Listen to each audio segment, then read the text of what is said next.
आरती गुरुकुल में आप सभी का स्वागत है। तो चलिए आज हम एमसीक्यू के नेक्स्ट एपिसोड में, जो कि हमारा चौथा एपिसोड है, तो उसमें हम फिर से 50 प्रश्नों की तैयारी करते हैं। और आपके एग्ज़ाम्स में बहुत ज़्यादा दिन नहीं है, इसीलिए आप लोगों को सबसे ज़्यादा ज़रूरी है एमसीक्यू और पीवाईक्यू, ये दोनों की प्रैक्टिस करना। तो अभी आप जितना भी हो सके, जितना ज़्यादा हो सके उसे प्रैक्टिस कीजिए।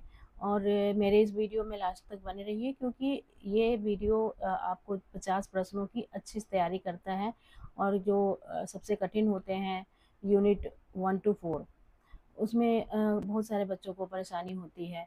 और उसमें छोटे छोटे प्रश्न ऐसे ऐसे पूछे जाते हैं जो कि आपको कंफ्यूज करते हैं।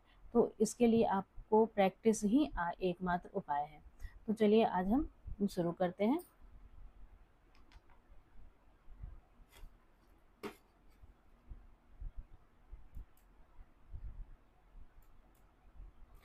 बैसवारी बोली का दूसरा नाम क्या है? बैसवारी बोली का दूसरा नाम क्या है? ब्रजभाषा, अवधी, बांगरू या बुंदेली? क्या है इसका सही उत्तर? दीजिएगा। अवधी इसका सही उत्तर है। अवधी भाषा ये बैसवारी बोली का दूसरा नाम या उपबोली भी इसको कह सकते हैं। पहाड़ी भाषा का विकास किस अपभ्रंश से हुआ है? पहाड़ी भाषा का विकास किस अपभ्रंश से हुआ है? मागधी, अर्धमागधी, बाचर या खस? सही जवाब दीजिएगा। सही जवाब है खस। खस भाषा से पहाड़ी भाषा का विकास हुआ है। इनमें से देवनागरी लिपि का उल्लेख सर्वप्रथम कहाँ मिलता है? देवनागरी लिपि का उल्लेख सर्वप्रथम कहाँ मिलता है? अशोक के शिलालेख, सिंधु घाटी, जयभट्ट का शिलालेख या सारनाथ? ये 4 ऑप्शन है, इसमें से कौन सा सही जवाब है बताइएगा। सही जवाब है जयभट्ट का शिलालेख। यहाँ से सबसे पहले देवनागरी लिपि का उल्लेख जयभट्ट के शिलालेख में देखा जाता है। वर्ण रत्नाकर इनमें से किसकी कृति है? वर्ण रत्नाकर किसकी कृति है? 4 ऑप्शन दिए गए हैं। विद्यापति, हेमचंद, रत्नाकर, ज्योतिरेश्वर ठाकुर। इन चारों में से कौन सही जवाब होगा बताइएगा। ज्योतिरेश्वर ठाकुर ये वर्ण रत्नाकर के रचयिता है, ज्योतिरेश्वर ठाकुर। इनमें से दामोदर शर्मा की कृति कौन सी है? दामोदर शर्मा की कृति कौन सी है? वर्ण रत्नाकर, संदेश रासक, उक्ति व्यक्ति प्रकरण या शब्दानुशासन? सही जवाब दीजिएगा। सही जवाब है उक्ति व्यक्ति प्रकरण। अपभ्रंश का पहला कवि किसे माना जाता है? अपभ्रंश का पहला कवि किसे माना जाता है? स्वयंभू, हेमचंद्र, विद्यापति, जोइंदू? इन चारों में से सही जवाब कौन सा है? सही जवाब है स्वयंभू। स्वयंभू को पहला कवि माना जाता है और इसे मानने वाले हैं राहुल सांकृत्यायन।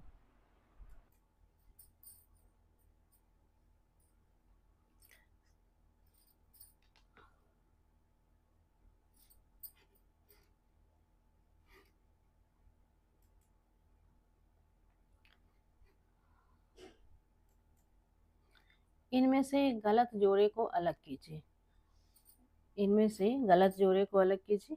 तो क्या होगा? विद्यापति का संबंध कृतिलता, हेमचंद का शब्दानुशासन, दामोदर शर्मा का वर्ण रत्नाकर, राम सिंह का पाहुर दोहा।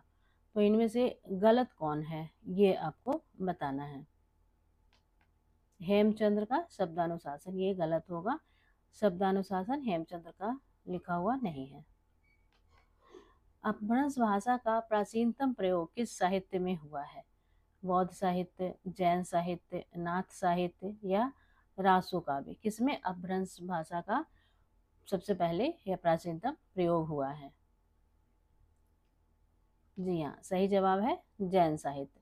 जैन साहित्य में ही अपभ्रंश भाषा का सबसे पहले प्रयोग किया गया था। अपभ्रंश के नागर, उपनागर और ब्राचर भेद किसने किए हैं? इन अपभ्रंश को 3 भागों में किस बांटा गया है। यहाँ देखिए आपका एक और प्रश्न तैयार हो जाता है कि अपभ्रंश को कितने भागों में बांटा गया है। नागर, उपनागर और ब्राचर। और ये भेद किसने किए हैं, इसका सही जवाब दीजिएगा। 4 ऑप्शन है, हेमचंद्र, विद्यापति, लक्ष्मीधर या मार्कंडे। सही उत्तर बताइएगा। सही उत्तर है मार्कंडे। मार्कंडे ने अपभ्रंश के 3 भेद किए हैं, नागर, उपनागर और ब्राचर। इनमें से कौन सी रचना अपभ्रंश का व्याकरण है। अपभ्रंश का व्याकरण किसको माना जाता है। 4 ऑप्शन है, वर्ण रत्नाकर, पाहुर दोहा, शब्दानुशासन, उक्ति व्यक्ति प्रकरण। इसमें से कौन है अपभ्रंश का जिसको व्याकरण माना जाता है। तो ये है शब्दानुशासन, ये अपभ्रंश का व्याकरण है। अमीर खुसरो का जन्म स्थान इनमें से किस जिले में है। 4 ऑप्शन है, एटा, मथुरा, अलीगढ़, मैनपुरी। इनमें से कौन सा स्थान है जहाँ पे अमीर खुसरो का जन्म स्थान माना जाता है। सही उत्तर है एटा। एटा को अमीर खुसरो का जन्म स्थान माना जाता है। फर्रुखाबाद में बोली जाने वाली बोली का नाम इनमें से क्या है। फर्रुखाबाद यूपी में है, इसको यहाँ बोले जाने वाली बोली का क्या नाम है। ब्रजभाषा, अवधी, बुंदेली या कन्नौजी। चारों में से सही उत्तर कौन सा है, जवाब दीजिएगा। सही उत्तर है कन्नौजी। यहाँ पे कन्नौजी बोली बोली जाती है। चैतन्य महाप्रभु, आप लोगों ने नाम तो सुना ही होगा, चैतन्य महाप्रभु। चैतन्य महाप्रभु का संबंध इनमें से किस संप्रदाय से है। शुद्धाद्वैतवाद, सखी संप्रदाय, गौड़ीय संप्रदाय या रुद्र संप्रदाय। तो आप सबको मालूम होगा कि चैतन्य महाप्रभु कृष्ण के भक्त थे, तो इनका संबंध किससे हो सकता है, गौड़ीय संप्रदाय से। इनका संबंध था गौड़ीय संप्रदाय से। लहंदा भाषा का विकास किस अपभ्रंश से हुआ है। लहंदा भाषा, ये एग्जाम में कई बार ये प्रश्न पूछा जा चुका है, घुमा फिरा कर पूछते हैं, लेकिन ये लहंदा भाषा ये बहुत ही इम्पोर्टेंट है। तो इसका किस अपभ्रंश से हुआ है। 4 ऑप्शन है, पैसाची, ब्राचर, खस, सौरसेनी। सही उत्तर क्या होगा, पैसाची। पैसाची भाषा से ही लहंदा का वो पैसाची अपभ्रंश से लहंदा भाषा का विकास हुआ है। कौन सा कथन असत्य है। ये 4 कथन आपको दिए गए हैं, इन चारों में बताइए कौन सा कथन असत्य है। मराठी भाषा का विकास महाराष्ट्रीय अपभ्रंश से हुआ है। बांग्ला भाषा अर्धभाषी अपभ्रंश से विकसित हुई है। पहाड़ी भाषाओं का विकास खस अपभ्रंश से हुआ है।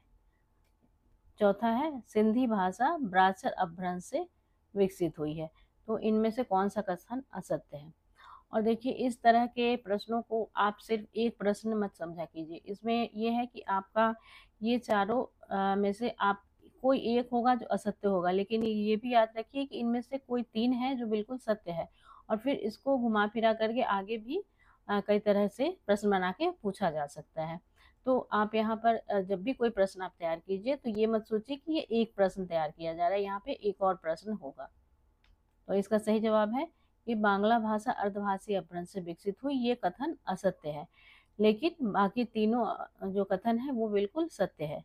मराठी भाषा का विकास महाराष्ट्रीय अपभ्रंश से हुआ, पहाड़ी भाषाओं का विकास खस अपभ्रंश से हुआ, और सिंधी भाषा ब्राचर अपभ्रंश से हुई। तो ये तीनों सत्य है।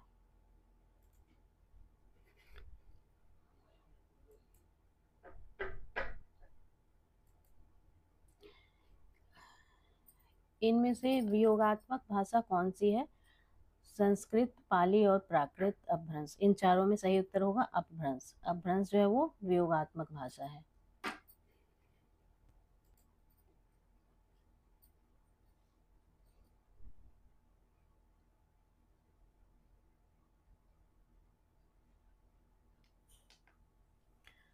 अपभ्रंश जब साहित्यिक भाषा थी उस समय बोलचाल की भाषा कौन सी थी। अपभ्रंश जब साहित्यिक भाषा थी उस समय बोलचाल की भाषा कौन सी थी। तो 4 ऑप्शन दिए गए हैं, अवहट, पाली, देश भाषा या हिंदी। तो इसका सही जवाब होगा देश भाषा। देश भाषा बोलचाल की भाषा थी, जब अपभ्रंश साहित्य की भाषा होती थी। मतलब अपभ्रंश में जब साहित्य का निर्माण हो रहा था, उस समय आम बोलचाल की भाषा को देश भाषा कहते थे। इनमें से कौन सी कृति राम भक्ति शाखा से संबंधित नहीं है? भरत मिलाप, हनुमान नाटक, चित्रावली, रामाष्टयम।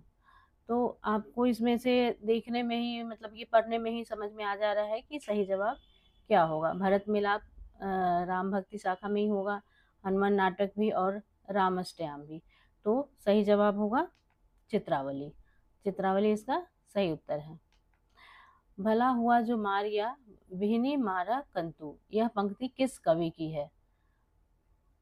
4 ऑप्शन है, स्वयंभू, लोईपा, पुष्पदंत, मुंज कवि। और ये पंक्ति जो है ये बहुत बार पूछा जा चुका है। कभी इसका अर्थ पूछा जाता है, तो कभी ये पूछा जाता है ये कहाँ लिखा हुआ है, और आज ये कभी इसके लेखक का नाम पूछा जाता है। तो सही जवाब दीजिएगा। सही जवाब है मुंज कवि। ये मुंज कवि की पंक्ति है। सही जोड़े को छांटिए। इसमें सही जोड़ा कौन सा है? पुष्पदंत का भविष्य कहा, स्वयंभू का पौमचर्यु, राम सिंह का शब्दानुशासन, देवसेन का महापुराण। तो सही उत्तर क्या होगा? स्वयंभू का पौमचर्यु, ये सही उत्तर है। सत्यवती कथा का रचनाकार इनमें से कौन है? सत्यवती कथा के रचनाकार कौन है? 4 ऑप्शन दिए गए हैं, उस्मान, ईश्वरदास, रंजन, मंजन। सही उत्तर बताइएगा। सही उत्तर है ईश्वरदास। 1540 ईस्वी में अवधी भाषा के किस महाकाव्य की रचना हुई थी? 1540 ईस्वी बहुत ही इंपॉर्टेंट है और न जाने कितनी बार ये एग्जाम्स में पूछे जा चुके हैं। सही उत्तर बताइएगा। 4 ऑप्शन दिए गए हैं, रामचरितमानस, पद्मावत, कृष्णायन, मिर्गावती। सही उत्तर क्या होगा? पद्मावत। पद्मावत की रचना 1540 ईस्वी में हुई है। इन पुस्तकों के रचनाकाल को सुमेलित कीजिएगा। पुस्तकों के रचनाकाल से सुमेलित करना है। सही उत्तर क्या है? तो सबसे पहले ये पद्मावत है, अभी अभी हमने पढ़ा है। पद्मावत का जो रचना काल है वो है 1540।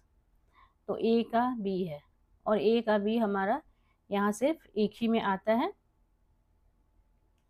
और वो है ए। तो यहाँ पे सही उत्तर ये हो जाएगा, लेकिन हम पूरा इसको मिलान करके देखते हैं। मधुमालती का रचना काल है 1545। मिर्गावती का रचना काल है 1503 और चंदायन का रचना काल है 1379।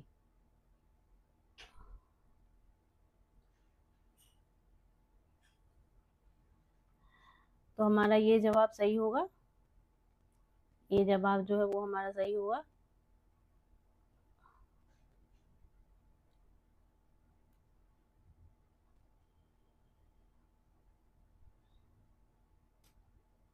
ये सही उत्तर होगा। इनमें से कौन सी कृति ब्रज भाषा में नहीं लिखी गई है?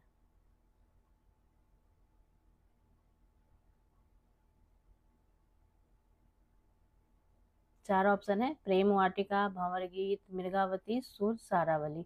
कौन सी कृति ब्रज भाषा में नहीं लिखी गई है? मृगावती। मृगावती ब्रज भाषा में नहीं लिखी गई है, लेकिन ये तीनों, प्रेम वाटिका, भंवर गीत और सुर सारावली, ये तीनों ब्रज भाषा में लिखे हुए हैं। तो यहाँ भी आपका एक एक्स्ट्रा प्रश्न बन जाता है। न किस वर्ग का व्यंजन है? न किस वर्ग का व्यंजन है? तो इसका सही 4 ऑप्शन दिए गए हैं, ओष्ठ, तालव्य, दंत, ऊष्म। तो इसका सही जवाब बताइए। इसका सही जवाब होगा दंत। दंत वर्ग का ये व्यंजन है। इंदु पत्र का संपादन किस छायावादी कवि ने किया था? इंदु पत्र का संपादन किस छायावादी कवि ने किया था? 4 ऑप्शन है, जयशंकर प्रसाद, सुमित्रा नंदन पंत, निराला या महादेवी वर्मा। सही उत्तर है प्रसाद। जयशंकर प्रसाद ने इंदु पत्र का संपादन किया था। मतवाला के संपादक इनमें से कौन थे? मतवाला के संपादक इनमें से कौन थे? निराला, बालकृष्ण भट्ट, भारतेंदु या बनारसीदास चतुर्वेदी? तो सही उत्तर होगा निराला। निराला ये मतवाला के संपादक थे। सरस्वती पत्रिका का संपादन पहला संपादक इनमें से कौन था? सरस्वती पत्रिका का सबसे पहला संपादक इनमें से कौन था? 4 ऑप्शन दिए गए हैं, रामचंद्र शुक्ल, महावीर प्रसाद द्विवेदी, श्याम सुंदर दास या भारतेंदु हरिश्चंद्र? तो सही उत्तर क्या होगा? श्याम सुंदर दास। ये सरस्वती पत्रिका के सबसे पहले संपादक थे। श्रद्धा राम फुल्लौरी किस प्रांत के निवासी थे? हिमाचल प्रदेश, गुजरात, पंजाब या उत्तर प्रदेश? ये 4 ऑप्शन है, इन चारों में सही उत्तर बताइएगा। श्रद्धा राम फुल्लौरी किस प्रांत के निवासी थे? पंजाब प्रांत के निवासी थे श्रद्धा राम फुल्लौरी। और भाग्यवती इनका बहुत ही प्रसिद्ध उपन्यास है और इसको कई लोग इसे प्रथम उपन्यास का दर्जा भी देते हैं। निम्न जोड़ों में से असत्य को छांटिए। तो ये राम प्रसाद निरंजनी, भाषा योग वशिष्ठ, गंग कवि, चंद छंद वर्णन की महिमा, सदल मिश्र, नासिकेतोपाख्यान, मुंशी सदासुख लाल, प्रेम सागर। इसमें से असत्य को छांटना है। तो इसमें असत्य कौन सा है? मुंशी सदासुख लाल, प्रेम सागर, ये असत्य है। लेकिन आप यहाँ पे देखिए कि ये आपको 3 रचना और रचनाकारों के नाम यहाँ पे आपको मिल रहे हैं, ये तीनों सत्य हैं। तो आप प्रश्नों में से जो भी प्रश्न है उस प्रश्न को आप सिर्फ एक प्रश्न मत समझा कीजिए।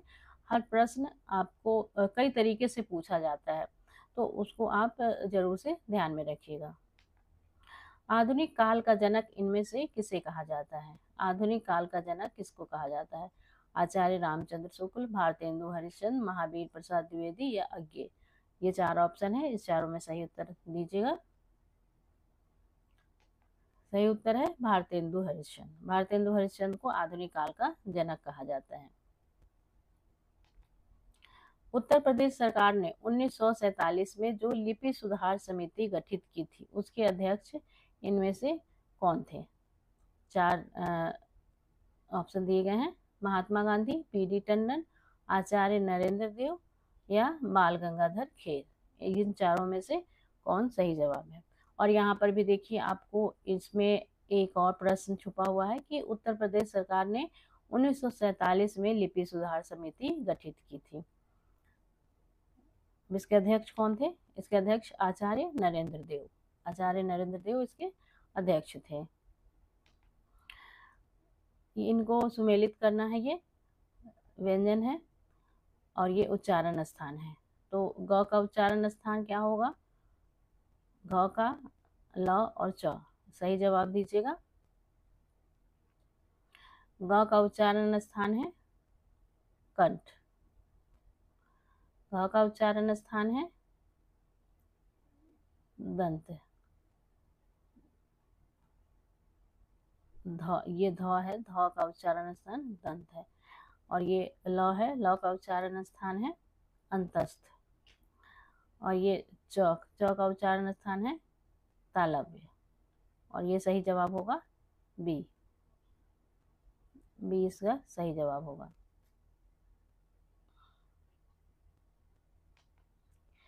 इनमें से मानक शुद्ध रूप कौन सा नहीं है? कौन सा मानक शुद्ध रूप नहीं है? 53। 53 नहीं होगा, इसका ये 53 होगा।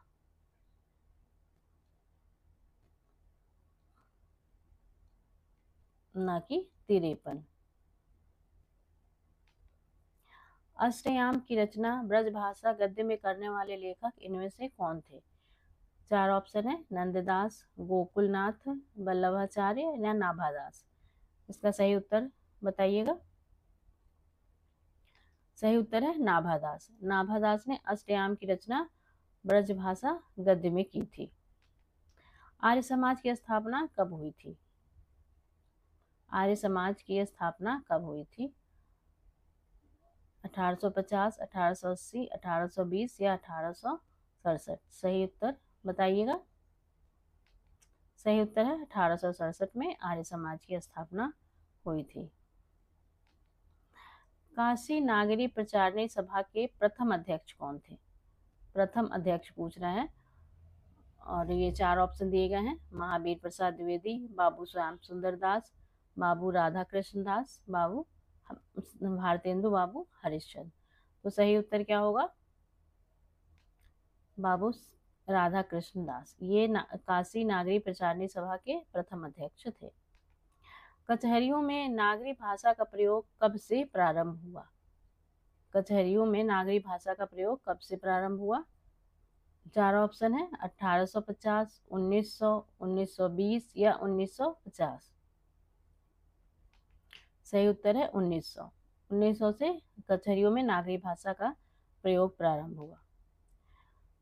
इनमें से किस राज्य की राजभाषा हिंदी नहीं है? किस राज्य की राजभाषा हिंदी नहीं है? पहला है जम्मू कश्मीर, उत्तरांचल, छत्तीसगढ़ या झारखंड। ये 4 ऑप्शन दिए गए हैं, सही जवाब दीजिएगा। जम्मू कश्मीर। जम्मू कश्मीर की राजभाषा हिंदी नहीं है। जम्मू कश्मीर की राजभाषा क्या है, ये आप कमेंट करके बताइएगा। नागरी प्रचारणी सभा काशी की स्थापना कब हुई थी? 4 ऑप्शन दिए गए हैं 1880, 1850, 1893 या 1920।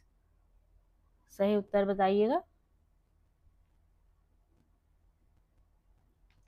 सही उत्तर है 1893 में नागरी प्रचारणी सभा काशी की स्थापना हुई थी। व्यापक क्षेत्र में व्यवहृत होने वाली बहुसंख्यक लोगों की भाषा को क्या कहा जाता है? 4 ऑप्शन है राष्ट्रभाषा, राजभाषा, संपर्क भाषा, मातृभाषा। सही उत्तर है राष्ट्रभाषा। राजभाषा आयोग का गठन संविधान की किस धारा के अंतर्गत किया गया है?